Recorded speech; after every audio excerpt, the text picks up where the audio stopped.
E disse o Senhor Deus: não é bom que o homem esteja só, far-lhe-ei uma adjuntora, uma ajudadora idônea para ele. Pode passar, deixar. Havendo, pois, o Senhor Deus formado da terra toda, animal do campo e toda a ave dos céus, os trouxe a Adão para este ver como se chamaria. E tudo que Adão chamou, a toda a alma vivente, isso foi o seu nome. E Adão pôs nomes a todo gado, ave do céu e todo animal do campo, mas para o homem não se achava ajudadora idônea. Então o Senhor Deus fez cair um sono pesado sobre Adão, e este adormeceu, tomou uma das suas costelas e cerrou a carne em seu lugar. E da costela que o Senhor Deus tomou do homem, formou uma mulher e trouxe a Adão. E disse a Adão: esta agora é osso dos meus ossos e carne da minha carne, esta será chamada mulher, porquanto do homem foi tomada. Portanto, deixará o homem o seu para sua mãe, apegar-se à sua mulher, e ambos serão uma carne, e ambos estavam nus, o homem e a sua mulher, e não se envergonhavam. Pode se assentar em Jesus. A salvação, ela é sim individual, mas a salvação individual passa pelo núcleo familiar. Se a preocupação de Deus fosse tão somente nos salvar, Deus nos salvaria, nos mataria imediatamente e nos levaria ao céu de glória. O tanto de prova que a gente encontra no caminho, isso seria maravilhoso demais aos nossos olhos. Mas a verdade é que existe um propósito ainda na terra, e a maior parte desse propósito ele passa pelo núcleo familiar. A salvação, sim, ela é individual, mas o processo salvífico também passa pelo núcleo familiar. E a gente vai aprender um pouco disso, porque quando compreendemos em Deus a importância da família, até a maneira como nós olhamos para os nossos familiares dentro do nosso lar muda. A expectativa de salvação muda, a expectativa de vida e coração muda. Então, sobre isso, eu queria falar hoje sobre a importância da família. Algo que nós devemos ter em mente sempre, não só em cerimoniais de casamento, é que a ideia de família, ela nasce do alto, ela não nasce da terra, ela é do céu, ela não é terrena. É Deus quem institui a primeira família humana, e é Deus quem determina como deve caminhar essa família. Deus ele vai dizer lá, como nós vemos no Gênesis 2, no versículo 24: portanto, deixará o homem seu pai e sua mãe, e apegar-se-á, unir-se-á a mulher, e serão ambos uma só carne. Deus, nós precisamos compreender que a família terrena, ela é sombra daquilo que já existe no céu. Deus tem uma família celestial, e a partir dela Deus cria uma família terrena, e cria com propósito, cria com importância. A importância da família é tão grande que Deus ele cria essa instituição muito antes de criar a igreja. A família é anterior à igreja. A família é um dos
real importância da família. É por isso que está falando do fracasso. Quando eu não sei a importância da família, eu ajo por repetição. Por que eu ajo por repetição? Porque eu estou numa vida em sociedade. A vida em sociedade tem que se multiplicar assim. Eu vejo o Rogério fazendo, eu faço. O Pietro vai ver o Rogério fazendo, vai fazer. O filho do Pietro vai ver ele fazendo e vai fazer de igual modo. Age por repetição. Por que você está casando? Eu digo, porque eu cresci. Meu pai disse, quando eu crescesse, eu tive uma vergonha mais vai sair da casa dele. Então o que você fez? Aí eu achei uma mulher que eu gostava dela, ela gostava de mim, a gente juntou os planos e está junto. Mas quando não entendemos a real importância da família, o casamento está fadado ao fracasso. Por quê? Porque nós casamos pelos motivos errados. Tem casais dentro da igreja, casais de namorado, que vivem uma vida de fornicação. A relação sexual antes do casamento é condenada por Deus. E aí esse casal combina entre eles de não revelar isso ao pastor, não revelar isso à igreja, porque seria vergonhoso. Deus falou, vamos manter conosco o nosso pecado. Quando a gente casa, a gente acerta tudo. Porque tem essa visão pequena do casamento. Casei, o meu pecado acabou, porque agora eu estou casado. Agora permite-se a Bíblia que eu tenha relação sexual. Só que esse casal já começou de forma errada. Por quê? Entenda a mulher, entenda a moça que me escute. Se você estiver em uma relação dessa, a primeira coisa que eu te aconselho é fuja. Aquele que manda esconder o pecado e não tem coragem de enfrentar um pastor, um pai, uma comunidade por você, não terá coragem de enfrentar por você nenhum desafio da vida. Ele é um canalha, ele não é um homem de Deus. Ele não é um jovem de Deus. Ele pode até parecer, mas ele não é. Então fuja. Porque já começou errado. Mas algumas pessoas ainda assim insistem em casa. Só que se esses jovens não enfrentaram as dificuldades da juventude para manter um casamento em santidade, quem dirá fugir dos prazeres da vida adulta. Ou, melhor dizendo, se enquadrar nas responsabilidades da vida adulta para ter um casamento como a Bíblia manda. É um casamento fadado ao fracasso. É só culpa dos jovens? Não. Eu conheço muitos filhos de pastores que andam sem prudência nenhuma, demonstrar que não tem tempo para a família, que despreza a família, menospreza a família, que deixam os filhos no banco da igreja 2, 3 horas para atender para a família, e muitas vezes passam o dia inteiro de domingo fazendo visita e os filhos com fome dentro do carro. O que esses filhos pensam? Eu não vejo a hora de eu crescer e casar, para sair da casa do meu pai. Olha o grande erro. Ele não quer casar porque ele entendeu a real importância da família. Ele quer casar porque ele quer se livrar do pai. As moças que vivem debaixo do jugo de pais religiosos, eu não estou dizendo o pai que ensina da maneira correta, não, que ensina e mostra na Bíblia onde está errado e cresce junto com a filha para que ela viva em santidade. Não, estou dizendo as moças que vivem debaixo do jugo do pai religioso, da mãe religiosa, ela não vê a hora de crescer um pouco mais para casar. E a minha verdade é, eu acho que todo mundo aqui deve conhecer alguém que não espera nem crescer, na verdade, sabe? É 14, 15 anos está fugindo da casa do pai para um casamento sem estrutura nenhuma e fadada a viver o mesmo fracasso que vive dentro da casa do pai, porque está agindo por repetição. Não entendeu a real importância da família, não entendeu o que é a família. E aí quem age por repetição está fadado ao fracasso. Então, por não compreender o casamento, é que só ficam nele enquanto sente nele algum lucro. Ora, é natural a gente ver, não estou dizendo que é normal, estou dizendo que é natural. Nós vemos casamento durar 1, 2, 3, 4 anos. Passou disso, nós vamos entender. Eu sou casado há muito tempo, nós vamos entender que a frequência do sexo diminui. Mas alguns homens, quando eu estou me referindo a esses homens, compreendam todos, falam a cristãos. Eu não cobro moral de quem está morto dele de pecar. A minha mensagem é primeiro para os cristãos, e a partir dela, Deus traz vida ao ímpio, porque eu não posso cobrar do ímpio que está morto dele de pecar com a moral cristã. Mas eu estou dizendo aquele que é cristão ou falso cristão que não entendeu o real propósito do casamento, que agora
respeitasse um pouco mais a Deus. E aí então ele só fica no casamento, e quando o casamento tem algo de lucro. Quando ele não tem mais lucro, ele vai para o segundo casamento, para o terceiro, para o quarto, para o quinto, para o sexto. E aí a gente vê essas famílias devasadas, ou famílias disfuncionais, como nós vemos hoje. Por quê? Porque perdemos a real importância do casamento, da família. A família é tão importante, entenda bem isso, que quando o pecado entra no mundo, até o pecado, mulheres não me odeiem, tá? Eu estou dizendo isso na Bíblia, até o pecado, Deus tinha criado eles em pé de igualdade. Deus tira da costela, isso não foi revogado, mas Deus tira da costela, e eles estão em pé de igualdade. Quando o pecado entra no mundo, e Paulo vai dizer lá mais para frente aos Coríntios que a mulher sendo enganada engana o homem, Deus então traz um jugo sobre a mulher. Está lá no livro de Gênesis, capítulo 3.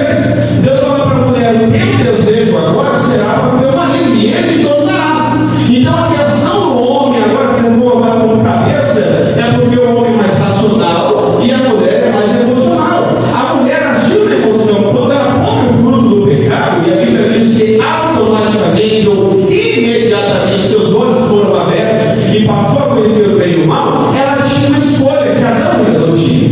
Qual que era a escolha? Não dar o fruto a Adão. Ela poderia dizer: não, você não vai comer porque eu comi, estou vendo que é ruim. Não, ela fez questão de entregar a ele, porque no íntimo da sua emoção, pelo menos você não estou sozinha. Quando isso acontece, Adão também fere o princípio de Deus, porque Deus já havia avisado para ele, mesmo antes de criar a mulher, para não comer da árvore do jardim, do conhecimento do bem e do mal, dessa árvore específica. Deus então traz também sobre ele um jugo do trabalho mais um pouco pesado. Porque tem pessoas que dizem que antes do pecado ela não trabalhava. Mentira, Deus fala que criou o homem para arar e lavrar a terra. A diferença é que agora nem toda a terra produz, porque agora a terra também tem abrolhos e espinhos, como diz no Gênesis 3. Mas então Deus coloca agora o homem acima da mulher na autoridade por causa da questão racional. A mulher é mais emocional, o homem é mais racional. Mas a família é tão importante que quando o pecado entra no mundo e rompe-se a comunhão do homem com Deus, ou de Deus com o homem, e o homem agora, a humanidade, começa a declinar em pecado tão grande, tão grande, tão grande, que Gênesis 6 diz que perde o coração de Deus. Deus então olha para Noé e acha graça. Quando Deus acha graça em Noé, Gênesis capítulo 6, se puder colocar isso, versículo 18, contigo estabelecerei a minha aliança entre as arcas, tu, teus filhos, tua mulher e os filhos, e as mulheres dos teus filhos contigo. Por que eu já falei importante? Deus, para preservar a humanidade, não pega dois qualquer aleatório. Deus não pega um homem aleatório, uma mulher aleatória e fala: leva os dois para a arca, e aí eles vão produzir família, porque Deus teria aberto uma brecha sem tamanho para a sociedade usar contra a igreja. Você não, tá vendo? Deus pegou dois qualquer aí, então dois qualquer pode formar uma família. Não. Um homem e uma mulher, no tempo de fecundação, que está bom para produzir, pode gerar filhos, mas isso não quer dizer que tem uma família. Porque há homens que se orgulham de falar que tem 10 filhos, e aí você acha que é a mesma esposa? Não, porque 5 dos 10 filhos tem mais idade. E o cara ainda acha bonito, batendo no peito e fala que tem 10 filhos, com 10 mulheres diferentes. Aí o vagabundo não cuida de nenhum dos 10 filhos, mas se acha no direito de ser chamado de pai. Se fala que ele não é pai, fica bravo. Tu não é pai, tu é progenitor. Pai é outro. Pai é aquele que compreendeu a importância do núcleo familiar e zela pela sua família. A família estava no núcleo da arca. Deus não tira dois qualquer, 3 qualquer, 4 qualquer, não. Deus tira famílias prontas só para mostrar a importância daquilo que ele já havia estabelecido de antemão. Sabe o que é isso? É Deus mantendo os mesmos propósitos eternos. Uma família nasceu no meu coração e só acaba, se tiver que acabar, quando eu assim determino. É isso que nós precisamos compreender. Jesus ele vem ratificando aquilo que Deus já havia dito. Em Mateus capítulo 19, do versículo 3 ao versículo 8, os fariseus tentando a Jesus, procurando um modo de pegar Jesus, e falam assim: Senhor, e sobre a carta de adultério? Nós podemos mesmo aí da carta, largar, se divorciar, ficar de boa? Jesus olha para ele e diz: no princípio não foi assim.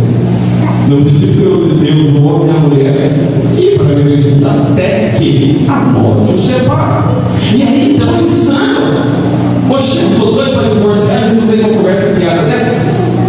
Mas Moisés nos deu carta de divórcio, Moisés mandou a gente divorciar. Olha como o homem Não, Moisés não mandou. Moisés permitiu por causa da dureza do vosso coração. Mas no princípio não foi assim. Jesus não para em Moisés. Jesus volta no Gênesis para dizer: olha, quem formou o núcleo familiar lá atrás é maior que Moisés. E ele deixa bem claro: Moisés não mandou, Moisés permitiu. Porque eles estão tão canalhas, tão de coração duro, que não vê a hora de abandonar a mulher em casa e arrumar outra. O importante é ser feliz, né? Essa é a frase do momento. Deus quer a minha felicidade. Não, Deus quer a tua felicidade com tua família. Quando você compreender a importância do núcleo familiar, aí então você vai ser feliz, em nome de Jesus. Mas eu quero hoje ver se eu consigo falar ainda sobre a importância da família, sobre os mandamentos familiares. Êxodo 20 de Jacó. Deus se preocupou tanto com a família que ele trouxe 3 mandamentos diretamente ou indiretamente para proteger a família. Então, os 10 mandamentos, em Êxodo 20, no versículo 12, vai falar sobre o mandamento como promessa para os filhos: honra teu pai e tua mãe, para que prolongue os seus dias na terra que o Senhor teu Deus te dá. É o primeiro mandamento como promessa. O segundo, Êxodo 20, 14, vai dizer: não adulterarás. Não adulterarás. Sabe o que é isso? É Deus falando: você tem uma esposa, fica com ela, cuida dela, zela por ela, não vai trair ela não. Eu não estou te dando esse direito de trair ela não. Estou dizendo para você que é para você se manter fiel à mulher da sua aliança. Vai dizer: eu, Senhor, odeio ou abomino o divórcio.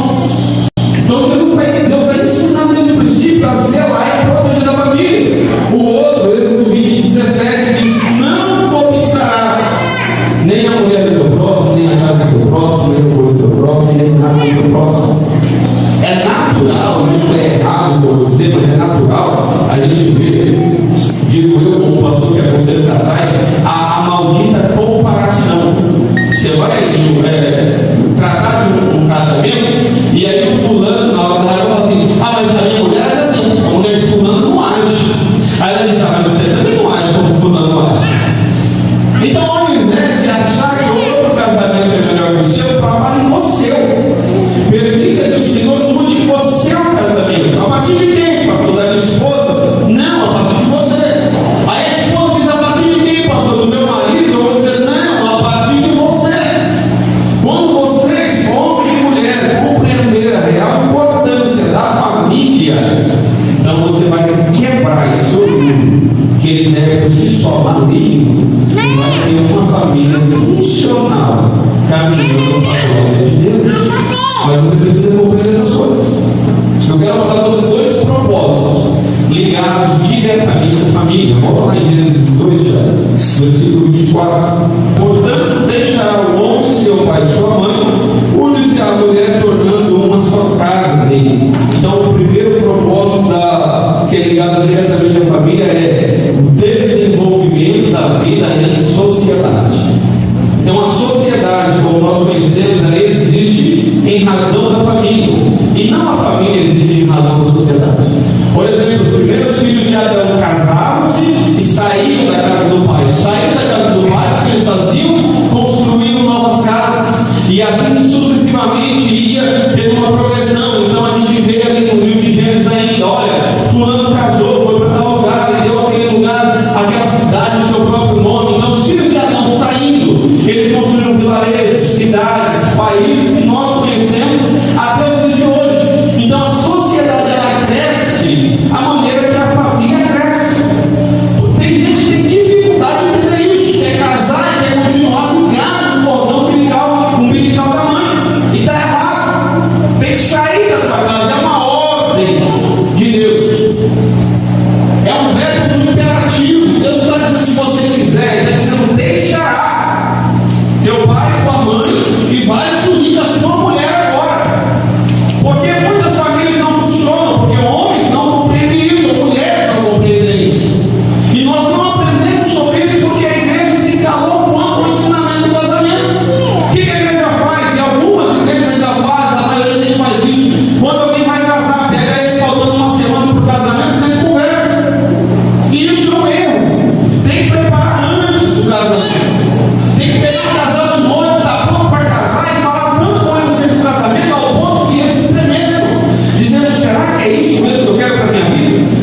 sociedade cresce.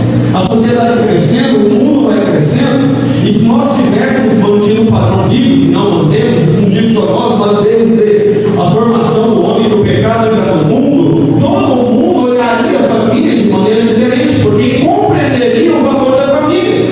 Mas se o mundo não compreende, a igreja está aqui para ser um farol de esperança ao mundo caído. Mas para isso a igreja precisa caminhar conforme manda as Escrituras. A mulher passou uma roupa e disse: a minha mãe passava dizendo: você não está casado com a sua mãe, você não está casado com a sua mãe, você está casado com a sua esposa. A minha mãe fazia assim: beleza, sua mãe, sua esposa não gostou, para um curso de culinária para ela, miserável. Ajuda ela nesse sentido e tudo vai crescer. Segundo ponto, que é o segundo propósito da vida ligada diretamente à família. Ainda em Gênesis 2, 24, de dois será uma só carne. Esse é um ponto complicado. De dois, uma só carne. Trata-se do caráter de união, de propósito, de comunhão. Uma família, irmão, entenda bem isso, que é construída na palavra, que anda em obediência a Cristo, é uma família que, ainda que ela não perceba, ela reflete a glória de Deus no mundo caído. O mundo está caído. Quando nós falamos de casamento para o mundo e do padrão de casamento que a Bíblia nos exige, o mundo vive, o mundo escarnece, o mundo zomba. E por quê? Porque o mundo está fundado no pecado. Mas quando esse mundo que está fundado no pecado entra num abismo tão profundo de trevas, que não consegue chegar mais luz em lugar nenhum, e nenhum desejo da tua carne satisfaz mais a tua alma, ele no meio das trevas vai procurar uma luz. E quem é essa luz? Eu volto a dizer, é a igreja de Cristo, que é um farol de esperança para o mundo caído. Ora, todo casamento que está fadado ao fracasso no mundo, ele vai olhar para uma família cristã que ele conhece, para ver se dali ele consegue ter um pouco de esperança. Se nós não conseguimos fazer com que o mundo olhe para nosso lado e enxergue em nós um farol de esperança para um futuro melhor, nós estamos fadados ao fracasso. O mundo precisa olhar para nós e entender que ainda que eles vão de nós, que na hora da necessidade é Cristo em nós, esperança da glória, que vai trazer uma palavra de vida nele. Mas tenha certeza disso. Ninguém, em sã consciência, vai pedir um conselho de casamento para você, se toda vez que ele olha para você, ele entende que o seu casamento cristão, entre aspas, está pior que o dele, que é um casamento mundano. Por isso é a importância da gente apresentar através do casamento, um casamento cristão, um caráter redentor ao mundo caído. O casamento é tão sério, tão espiritual, que o Espírito Santo olha para Paulo e inspira ele a dizer: Paulo, vamos falar um pouco sobre a vida de Deus, mas vamos falar através do casamento. Através do casamento porque se o casamento tiver Deus, está tudo certo. Se o casamento tiver Deus, está tudo certo. Então, coloca aí, Tiago, a partir do 22. Vós, mulheres, sujeitai-vos a vosso marido como ao Senhor. Olha o que Paulo está dizendo. A mulher que é submissa ao Senhor, ela é submissa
a esse mundo moderno. Submissão é estar debaixo de uma mesma missão.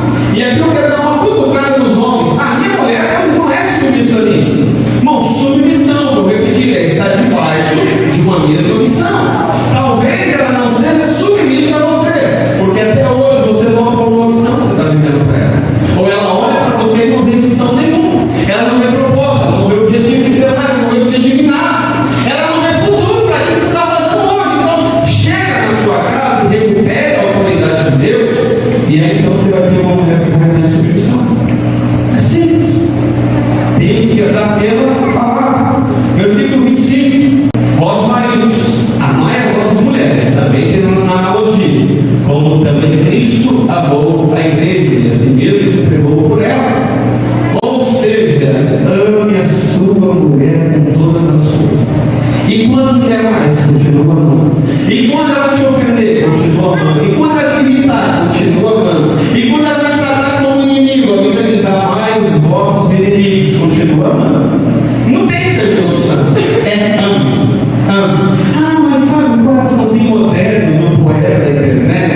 Diz assim: eu não sinto mais aquele amor no coração por ela. Amor é uma construção. Se não fosse uma construção, Deus não diria ame seus inimigos. Ele diria simplesmente: se afaste dos seus inimigos. Mas ele diz: ame. Porque quando você determina no teu coração, eu vou amar, com todas as dificuldades da vida, o amor renasce. É que muita gente confunde amor com paixão. Paixão é aquela paixão avassaladora, seria um idólatra, não percebe, você não vê nem defeito na pessoa. Aí quando casa, você descobrir que os defeitos já estavam lá, só que você não via.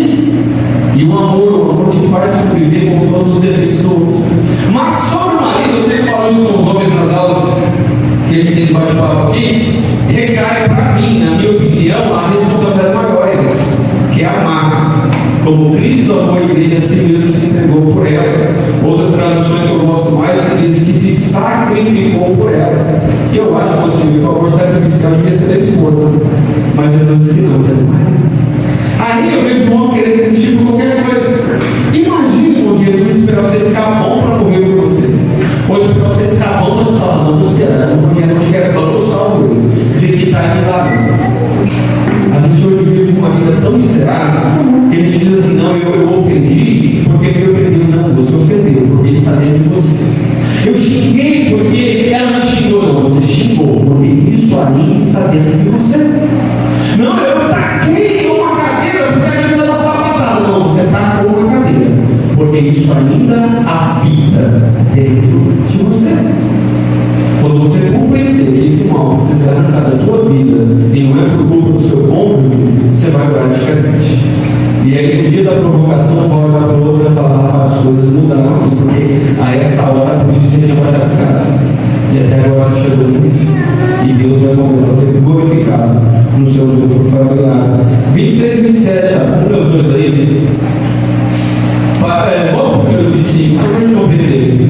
Vós, marido, amai vossas mulheres, como também Cristo amou a igreja, a si mesmo se sacrificou, se entregou por ela, para santificar, purificando-a com a lavagem de água pela palavra, para apresentar a si mesmo igreja gloriosa, sem mácula, sem ruga, nem coisa semelhante, mas santa e irrepreensível. Olha bem, Jesus ele morre pela igreja, Jesus ele luta pela igreja para manter a igreja santificada, pura, sem mancha, nem ruga, para apresentar a igreja quem a si mesmo, santa e irrepreensível.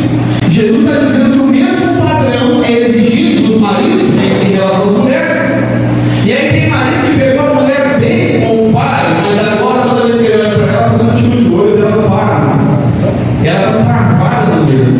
Ela está ligada 15 minutos na régua na tomada, ela está mais forte que o joelho de casa. Por quê? Porque você já deixou ela louca. Você já deixou ela totalmente apimolada. Você provoca ela em todos os sentidos. E depois vai orar para Deus e dizer: Senhor, minha mulher está maluca. E Deus vai dizer: não, você está maluca. Eu mandei você se sacrificar por ela, para apresentar ela a você mesmo, santificada, limpa, sem mancha e inculpável. Tem marido que imagina a mulher florescer em nada e depois ela vai dizer: céu maluca, céu emprestado.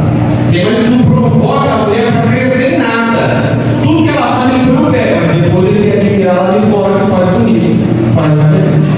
Deus cobrar isso dos homens. Se o homem estiver em obediência a Deus, a sua palavra, isso tudo que eu citei vai ficar mais fácil. Se a mulher estiver em obediência a Deus, a sua palavra, isso tudo que eu citei sobre ela vai ficar mais fácil. Por quê? A mulher vai ter prazer em servir um homem que a ama e sacrifica-se por ela. Agora tem homens, por isso, que estão na alma santa.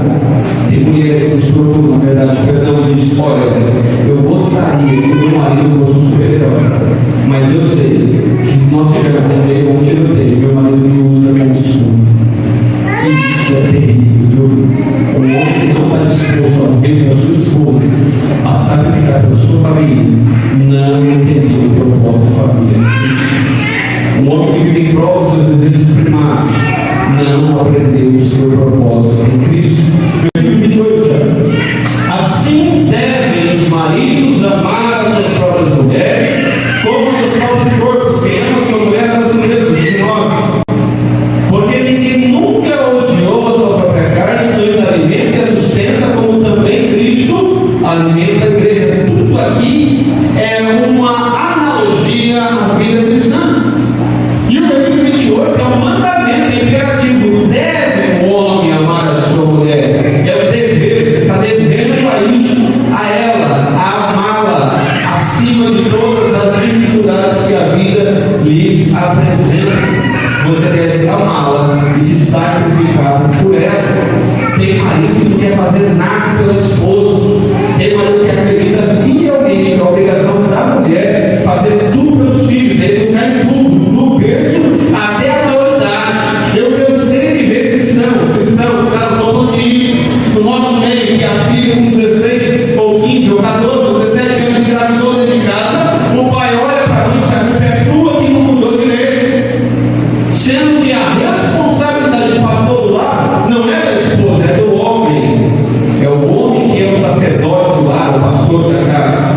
Então a responsabilidade de cuidar dos filhos passa assim pelo homem, sabe por quê? A tua mulher não gerou filhos sozinhos, ela não dormiu sozinha e amanheceu grávida, não. Você participou desse negócio, cuida, que o filho é herança do Senhor para você também. E a herança não é maldição, não. Passa o meu filho como bênção.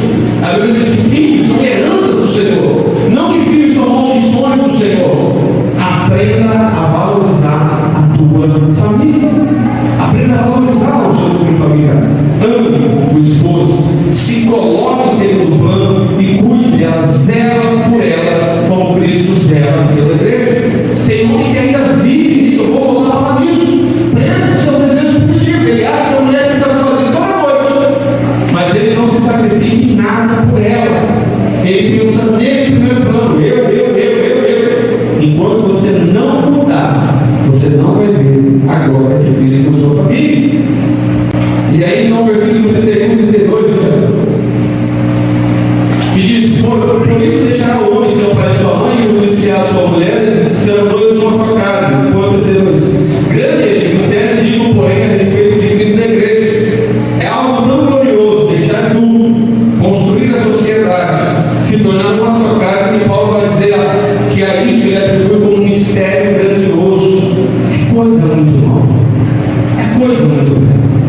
Chesterton vai dizer que não existe nada mais sublime do que um homem comum, como uma mulher comum, produzir filhos comuns. Na simplicidade da vida, Chesterton viu a grandeza de Deus.